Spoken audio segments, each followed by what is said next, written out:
$349, which is the starting price of an Apple Watch, is extremely cheap compared to the $10,000 one that you can also buy because it's all wrapped in gold. We did the math to find out if you're getting what you paid for. Here it is.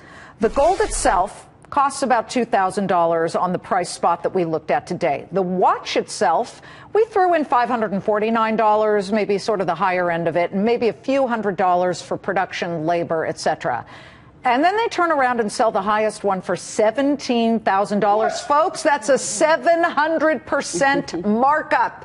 We are back with our panel. What do you think, Cheryl? I mean, if people pay it, kudos to Apple, I say. Wow. Yeah, well, but I mean, okay, you're going to have a few of these people around the world. They're going to want it for the novelty of it, and they can afford it, and they don't care about the money. But for most people, they're not going to spend this kind of money. And I think that Apple, sure, it's nice, but it's like the diamond bra from Victoria's Secret. How many of those are you actually going to sell? I mean, that's the question for Apple right now. You know? Michael Pento, what do you think? How many diamond bras were sold? But here's the watch, Michael. 2 ounces of gold. We did the math. So gold's at $11.58 per ounce. That's really just $2,316, and then this thing is $17,000. Wow. Yeah. Well, first of all, for someone who loves gold, I want to thank Apple for putting any gold at all into this watch and helping me out a little bit because gold hasn't been performing well at all. Well, if they sell a million of them, Michael, they could actually move the price of gold. Yeah, I mean, this is good. This is good news. You should go out and buy gold.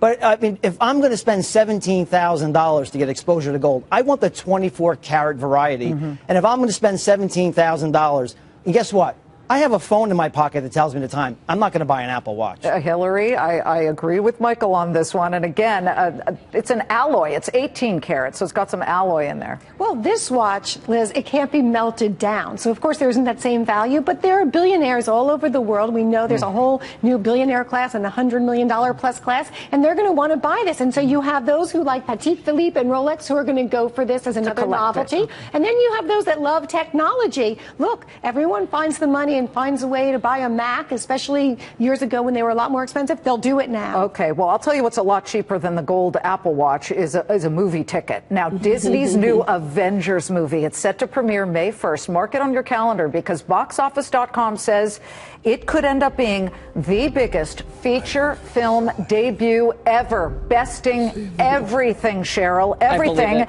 Listen, the company behind this is Disney. Do you buy Disney on this? Well, absolutely, and I have to tell you why. Because the Avengers franchise and many other of these superhero franchises have just been blockbusters for all of the studios, and this is going to be no different. The Avengers has all the different spin-offs of the characters. Those are multi-million-dollar films, $100 million here, $300 million, $500 million there. You just can't bet against this franchise. It's incredible, and it's local. You also can't, but this is the whole thing, Cheryl. You can't also bet that one exact film is going to make you money. That's always dangerous. That's being too because Hillary, this has a track record. This has a track record. Is coming out later, and that, needless to say, is going to be huge. That, too, is a Disney production, Michael. Do you go here? Do you go to, say, for example, a derivative play like IMAX? Listen, just to show that I'm not some kind of permanent bear, I want to tell you something. Disney is a magical company. I have a 3-year-old daughter. All she sings all day is, let it go, let it go.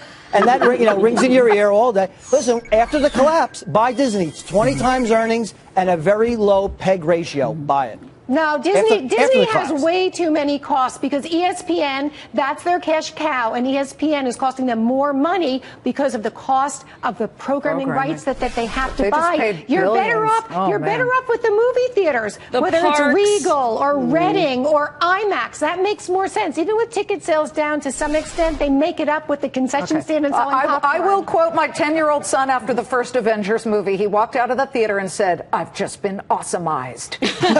So we'll see if Disney stock is awesomized. Great to have all of you. Michael Pento, Hillary Kramer, and Cheryl Casone.